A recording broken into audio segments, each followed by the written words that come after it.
maximize natin yung classmate yung technology na mas maging productive yung panonood po natin rather than ma-entertain lang tayo. Meron kang sariling kwento na dapat matuto ka ma-appreciate kasi once na na-appreciate mo yung sarili mong kwento, mas lalong maraming blessing ang darating sa'yo. Pero na-realize ko, maganda yung nagiging competitive ka, na-inspired ka, rather than nagiging competitive ka, na-stress ka.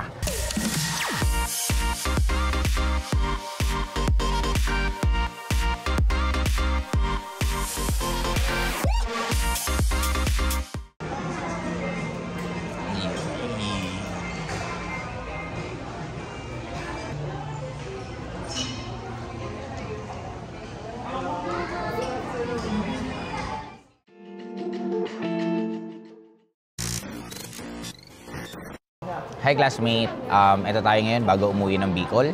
Grabe, balikan lang talaga ako literal. And right now, since kagabi, kanina pala bago ako matulog, ang naging topic natin medyo madrama-drama ng konti.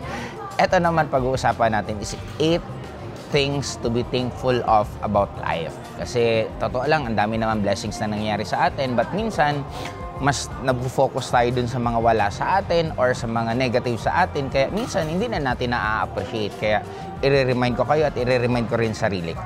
Number 1 is technology. We need to be thankful about sa technology kasi ako naranasan ko po dati text per piso per text, 8 pesos per call. But right now, nakakapag-unli text tayo, unli call, may video call pa. Naranasan ko pa po dati yung pupunta ako sa PLDT para lang mag-long distance. Ibig sabihin, babiyahe pa ako from bahay namin papunta sa labas. Then pupunta pa ako sa isang PLDT, ano ba tawag, parang PLDT hotline. Tapos mag-aantay pa ako, tapos tatawagan nila yung sa Manila para ko lang makausap yun sa Manila. Ganun ka-komplikado before. But right now, andyan na po lahat. Kaya isa po yun sa pinakamagandang ipagpasalamat sa atin and lalo na sa learnings ng technology. Kasi sa akin, ang laki po ng natitipid ko sa YouTube, sa TikTok, sa mga pinapanood ko. Kasi di ba, nagfa-farming ako, nasa construction din. Ang laki ng natitipid ko po talaga para magkaroon na lang kay idea classmate. May isa akong project na nakatipid ako ng 6M dahil lang sa kakapanood ko ng paano makipag-deal sa contractor, paano makipag-usap, paano ganito. Kapapanood ko ng gano'n na inabot lang siguro kung mga ilang buwan. Hindi naman po 8 hours a day. Normally, nanonood lang ako pag inaalagaan ko yung anak ko habang may time kasi minsan pag napagod na siya maglaro, gustong-gusto na niya mag-YouTube ng sarili niya, nanonood din ako ng YouTube ko. And because of that, ang laki ng nagiging natututunan parang sa farming. Ang laki ng natulong sa akin kasi doon ko naintindihan yung azola, yung madre de agua, pwede kang mag-alaga nun or magtanim kasi yun ang ipapakain mo sa manok. Isa yun sa supplement ng pagkain nila. Din nakakatipid ka na ng feeds. Kaya maximize natin yung classmate yung technology na mas maging productive yung panonood po natin rather than ma-entertain lang tayo. Number 2 is opportunity. Yung opportunity na to na always remember this, dati pag hindi ka college graduate, hindi ka na pwedeng basta-basta magkaroon ng source of income kasi di ba lahat ng mga work-related ang tanong lagi kung college graduate ka. But right now, because of the technology ulit, yung opportunity natin mas lumawak kasi kahit may pinag-aralan ka or wala, pwede kang kumita, pwede kang magnegosyo because of online. And yung iba nga, yung tinatawag na NPC, grabe talaga, naaamisa ko doon yung ano yan, roses, ice cream, di ba? Fire! Take with the rest! Hailey, thank you so much!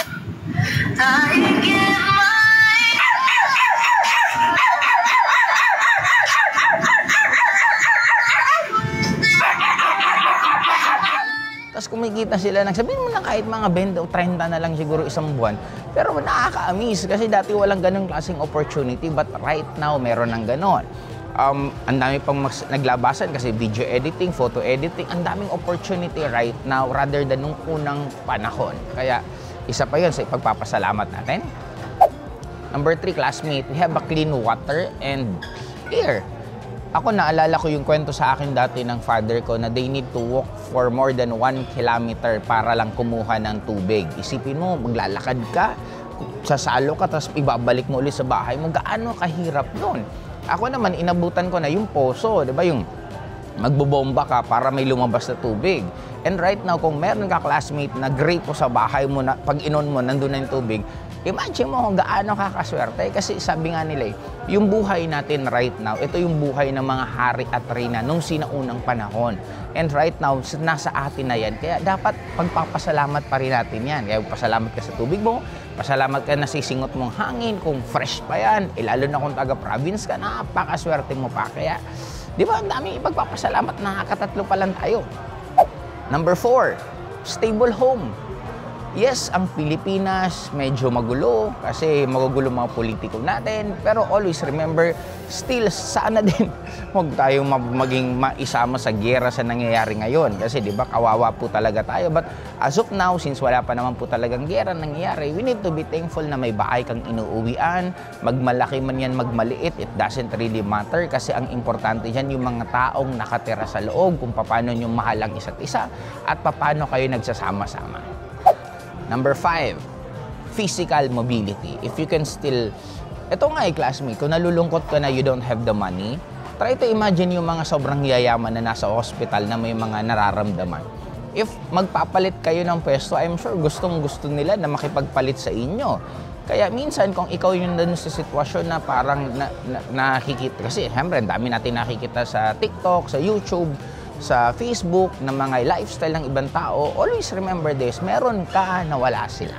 Kaya you need to be appreciative ng buhay na meron ka. Kaya kung nakakapaglakad-lakad ka ng maayos, wala kang arthritis, wala kang rayuma, wala kang limit sa pagkain, kahit ano pwede mong kainin, you are very, very lucky. Kaya ano pa, tingnan palagi sarili, umarap sa salamin at ngumiti kasi bottom line, meron kang sariling kwento na dapat matuto kang ma-appreciate kasi once na na-appreciate mo yung sarili mong kwento, mas lalong maraming blessing ang darating sa'yo. Number 6, financial stability. Ibig sabihin kung nakakain ka ng maayos, kahit paano nabibili-bili mo yung mga hindi man sobrang kotse, bahay, yung sobrang ano, pero ang bottom line, kung may pagkain kayo at okay naman buhay nyo, kailangan mo ng pagpasalamat yan. And ako isa ngayon sa naging realization ko for this past few days and weeks habang nagmumuni-muna ako sa sarili ko. Kasi sabi ko, ano ba talaga pinaka-goal ko within this year? And dun ko mas na-realize na I just want to be happy and peaceful ang life ko. Mangangarap pa rin naman ako ng mga material na bagay pero hindi ko masyadong dun ang magiging energy ko. Kasi may isang pinanood, ako ay suggest classmate na panoorin niyo to yung kay Cat Williams na podcast na almost 3 hours pero in a span of 2 days, 20 million views. Imagine mo gaano kalupit na bakit ang daming nanood doon na ang tao nga, di ba, yung lifespan na nga natin, yung attention span natin is napaka-ikli na lang para manood ng gano'n na ano. Pero pinaka-bottom line, grabe kasing revelation na sinabi niya about Hollywood.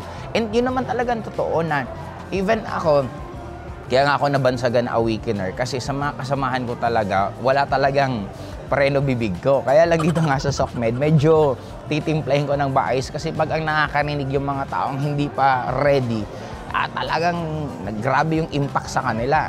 Now, yung sabi ni Cat Williams, napakaganda eh. I done already told you, I'm one of the richest people that ever lived. Yes! Only in the fact that when I wake up in the morning, no matter where I am, I don't need nothing.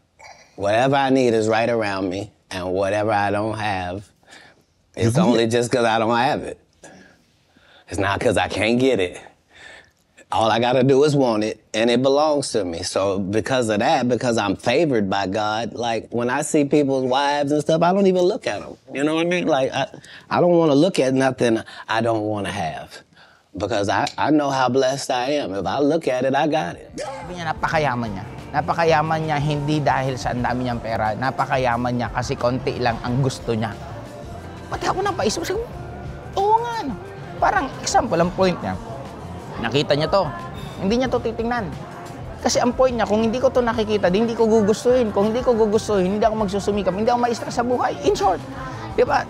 Yun ang ginagawa sa atin ng maging consumer tayo. Kaya binobombard tayo ng lahat ng kind of lifestyle. Parang kagabi, kanina, nanaginip ako. Ikausap ako, sabi ko, ayoko na ng masyadong sobrang taas ng taas ng taas. I'm a very competitive person. Pero na-realize ko, maganda yung nagiging competitive ka, na-inspired ka, rather than nagiging competitive ka, na-stress ka. Kaya sabi ko, I will chill my life, na yes, magsusumika pa rin ako because I really love to work. Gustong-gusto ko yung ginagawa ko. Pero end of the day, hindi ko i-stressin yung buhay ko sa mga bagay na wala sa akin. Magiging masaya ako ng sobra sa mga bagay na meron sa akin. Kaya nga sabi ko parang, kung ang goal ko kasi nasa material, hindi kasi siya matatapos eh. Kasi di ba, lagi, tingnan mo na lang ginawa ng Apple sa atin.